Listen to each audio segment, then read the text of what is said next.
EVM का सबूत है, 50 ईवीएम हमको दे दो और हम उसमें करके दिखा देंगे होता है कि नहीं होता है। और आपको 2-2 बार सत्ता सौंपी है तो तीसरी बार भी बैलेट से भी आपको सौंप देगी।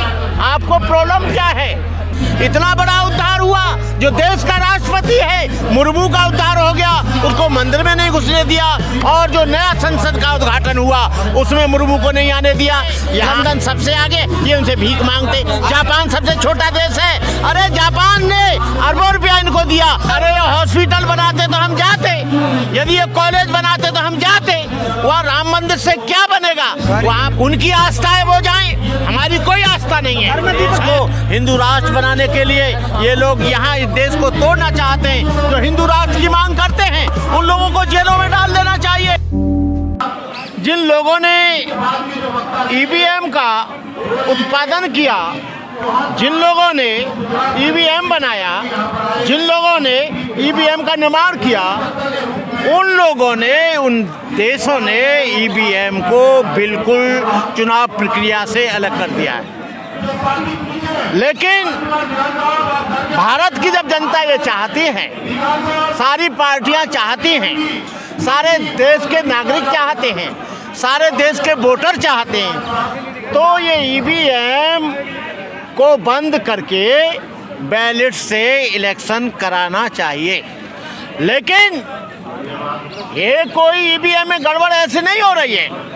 ईवीएम में जो गड़बड़ हो रही है, जो अडानी और अंबानी के सॉफ्टवेयर के जो लोग हैं, जो सॉफ्टवेयर का काम करते हैं, जो आईटी सेक्टर के लोग हैं, वो उसमें चिप लगाकर पहले से ही ये चुनाव आयोग के, इलेक्शन आयोग के, इलेक्शन कमीशन के माध्यम से उसमें बदलाव करते हैं। यदि तुम इतने सच्चे आदमी हो, यदि पूरा देश आपको मानता है और आपको 2-2 बार सत्ता सौंपी है तो तीसरी बार भी बैलेट से भी आपको सौंप देगी। आपको प्रॉब्लम क्या है? लेकिन जब से ईवीएम आया है और बीजेपी जब से सत्ता में आई है, इन्होंने चुपचाप 265 टन सोने को यूएनओ की बैंक में गिरवी रख दिया। बाद में जब वहाँ पर वो डाली गई आरटीआई एक्ट के तहत ये पता लगा कि 265 टन सोना इन्होंने चुपचाप रख दिया। कहाँ गया देश का पैसा? कहाँ गई देश की पूरी संपत्ति? कहाँ गए हमारे देश के सारा धन? आज इनको रेलवे स्टेशन बेचने पड़ रहे हैं, एयरपोर्ट बेचने पड़ रहे हैं, तेल और भेल का, बीएचएल का निजीकरण हो रहा है। जितने भी सरकारी संपत्तियां हैं उनको बेचा ही नहीं जा रहा, बल्कि उनका निजीकरण हो रहा है। और निजीकरण जब होगा तो बैकवर्ड और शेड्यूल कास्ट और आदिवासियों को यहाँ नौकरी नहीं मिलेगी। नौकरी नहीं मिलेगी तो पूरा का पूरा देश का आदमी बेरोजगार हो जाएगा। बेरोजगार हो जाएगा तो भूखमरी के कगार पर पहुँच जाएगा, और भूखमरी के कगार पर तो पहुँच गया। ये ईवीएम की ही कृपा है। ईवीएम की कृपा से ये लोग सत्ता में आए। सत्ता में आने के बाद ये इतने अड़िग हो गए, इतने तानाशाह हो गए, इतने मगरूरी हो गए कि आज आपको बताएं, किसान यहाँ 1.5 साल तक लगातार यहाँ पर हड़ताल, हंगर स्ट्राइक करता रहा। 700-800 से ज़्यादा बेगुनाह किसान मारे गए। यहाँ पर मॉब लिंचिंग हो रही है। यहाँ पर हिंदू राष्ट्र रोजाना सर पर आ रहा है। यहाँ पर हिंदू राष्ट्र ही नहीं, यहाँ पर इस देश को तमाम चीज़ों का विरोध के लिए हम लोग यहाँ पर आए हैं। ईवीएम के सबूत तो नहीं है ना आप लोगों के पास कुछ भी? ईवीएम का सबूत है, 50 ईवीएम हमको दे दो और हम उसमें करके दिखा देंगे होता है कि नहीं होता है। कल वही तो यहाँ पर ईवीएम लेने के लिए जा रहे थे, लेकिन प्राचा साहब को और ये भानु प्रताप को गिरफ्तार कर लिया। प्रैक्टिकल बात बताइए, आपको 50 ईवीएम चुनाव आयोग दे देगा, ये कोई क्यों? 50 बार ईवीएम को हैक करके दिखाया है, तुमको मालूम नहीं है? उसका डेमोन्स्ट्रेशन पार्लियामेंट में भी दिखाया है, लेकिन ये नहीं मान रहे हैं। जब पूरा देश कह रहा है, हम कह रहे हैं पूरे देश में सिग्नेचर करवा लो।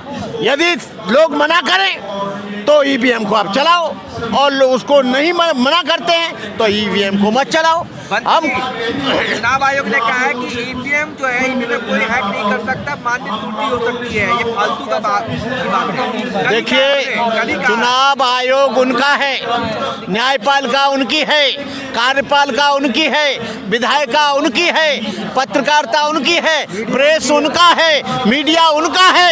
तो कोई भी आदमी कुछ नहीं, जो बड़ा मीडिया है, जो चोर मीडिया है, जो गोदी मीडिया है, जो चोर मीडिया है, जो खरीदा हुआ मीडिया है, जो दलाल मीडिया है, वो हमारी बात कहीं नहीं पहुंचा रहा है। हम आप लोगों को, सोशल मीडिया वालों को हम इस बात के लिए धन्यवाद देते हैं। ये मीडिया तो खरीदा हुआ है, जितने भी बड़े बड़े चैनल हैं सारे खरीदे हुए हैं, सारे लोग बिक गए। ये लोग सब देशद्रोही है, राष्ट्रवादी तो मोदी मीडिया है। जी देखिए, देश की सबसे बड़ी 4 ताकत होती हैं, कार्यपालिका, न्यायपालिका, विधायिका और मीडिया। इससे देश पूरा का पूरा चलता है। लेकिन कार्यपालिका इनकी हो गई। जब ये सत्ता में आए तो इन्होंने उन लोगों को, ईमानदार लोगों को, ब्यूरोक्रेट्स को हटा दिया गया। जब यहाँ न्यायपालिका आई तो न्यायपालिका में सारे के सारे लोग आरएसएस के घुस गए। उनके अलावा कोई न्यायपालिका आज पंग हो गई है, आज लगनी हो गई है, हम कहना चाहेंगे। और यहाँ का मीडिया पूरा बिकाऊ हो गया है। कार्यपालिका, न्यायपालिका, विधायिका, और विधायिका कब आती है? इस ईवीएम की वजह से आती है। इसलिए इस देश में ये बवाल करना चाहते हैं। इस देश को हिंदू राष्ट्र बनाने के लिए ये लोग यहाँ इस देश को तोड़ना चाहते हैं। जो हिंदू राष्ट्र की मांग करते हैं उन लोगों को जेलों में डाल देना चाहिए, क्योंकि संविधान में कहीं भी हिंदू राष्ट्र की बात नहीं है। भारत, अरे भाई हम क्यों जाएंगे? अरे हॉस्पिटल बनाते तो हम जाते, यदि ये कॉलेज बनाते तो हम जाते। वहाँ राम मंदिर से क्या बनेगा? वहाँ पर तो केवल एक ये बैकवर्ड शेड्यूल कास्ट के लोग धन छड़ाएंगे। जिस राम ने सम्मुख का वध किया, क्या हम उसके राम मंदिर में जाएंगे? क्यों जाएंगे भाई? किस लिए जाएंगे? उनकी आस्था है वो जाएं, हमारी कोई आस्था नहीं है। मेरा जला हुआ है अंदर का, वो जलाएं दीपक। बाहर के दीपक जलाने से रोशनी नहीं होगी। बुद्ध कहते हैं अत्ताह अत्तनो दीपो भव अत्ताह अत्तनो नाथो कोई नारो परिसिया। बुद्ध कहते हैं तुम अपने दीपक आप बनो। अपने दीपक का मतलब है ज्ञानवान बनो, बुद्धिमान बनो, बलवान बनो, धनवान बनो। अब गरीब का दीपक तो पूरा वैसे ही बुझा है, उसे सुबह उठते ही रोटी की चिंता रहती है, शरीर पर कपड़े नहीं है, रहने के लिए मकान नहीं है, उसका क्या दीपक जलाएंगे? ये बहुजनों का कुछ उद्धार होगा इससे बहुजनों का इतना उद्धार होगा कि अंधविश्वास बढ़ेगा, आडंबर बढ़ेगा। एक उद्धार रामनाथ कोविंद का हो गया, जो जगन्नाथपुरी के मंदिर में घुसने नहीं दिया। इतना बड़ा उद्धार हुआ। जो देश का राष्ट्रपति है मुर्मू का उद्धार हो गया, उसको मंदिर में नहीं घुसने दिया।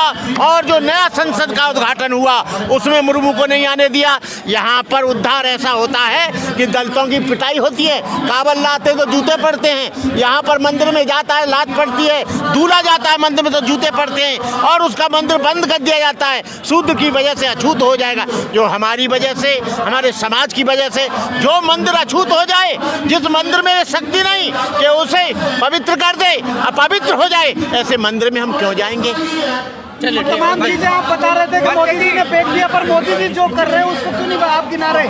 उनकी अच्छाइयों को क्यों नहीं बता रहे आप? मोदी जी क्या अच्छा कर रहे हैं भैया? अरे राशन दे रहे हैं तो रिजर्व बैंक खाली कर दी। वो रुपया हमारा था, रेलवे हमारा था, उसे बेच खाली कर दिया। वो सारा रुपया तो इन्होंने खाली कर दिया। राशन देने से काम नहीं चलेगा, यहाँ रोजगार देने से काम चलेगा, फैक्ट्री लगाने से काम चलेगा, कॉलेज बनाने से काम चलेगा, हॉस्पिटल में जाने से। विश्वगुरु भारत, विश्वगुरु, तभी तो गरीबी के नाम पर 78वें नंबर पर है। ये ऐसा विश्वगुरु है, यहाँ पर शिक्षा बांटने वाली देवी सरस्वती पूजा हुई, सरस्वती पैदा हुई। यहाँ 50 करोड़ लोग अंगूठा टेके। धन बांटने वाली लक्ष्मी पैदा हुई। अमेरिका सबसे आगे है, लंदन सबसे आगे, ये उनसे भीख मांगते। जापान सबसे छोटा देश है, अरे जापान ने अरबों रुपया इनको दिया, जो छोटा सा देश है, केवल 15 करोड़ का देश है। वो काहे को मांग रहे हो? दुनिया में काहे को धन मांग रहे हो? या तुम इतने ही बलवान हो तो अमेरिका से काहे जहाज मांग रहे हो? क्या लग रहा है आपकी ईवीएम की मांग सुनी जाएगी? हमेशा सुनेंगे आपकी मांग? अरे इनका बाप सुनेगा। क्या बात कर रहा है? ऐसी आवाज सुनाऊंगा कि ये लोग भागते फिरेंगे। आप तो बोल ही नहीं पा रहे, आप तो हल्के से बोले, जोर से कहाँ बोल पा रहे? अरे जोर से बोलूंगा, लाभ मुझे 500 रुपया दे। बोल ही नहीं पा रहे। अरे मेरे को खाने के लिए तो कुछ दे के आप तो हरा ही नहीं। मोदी जी के राज में नहीं खा रहा है। नहीं खा रहे हैं, भूखे मर गए। राशन में ड्राई फ्रूट खाते थे, ड्राई फ्रूट नहीं रहे। अच्छा, पेट्रोल लाते थे 40 रुपया, आज वो 120 है। कार नहीं चला पा रहे हैं। आप लोग हरा नहीं पा रहे मोदी को, इसीलिए ईवीएम का बहाना रो रहे हैं। अरे तो तुम हरा दो ना। हाँ? हम थोड़ी आए प्रोटेस्ट करने के लिए, क्यों, तुम काहे के लिए आए हो? हम तो आपको सुनने के लिए आए हैं। अच्छा।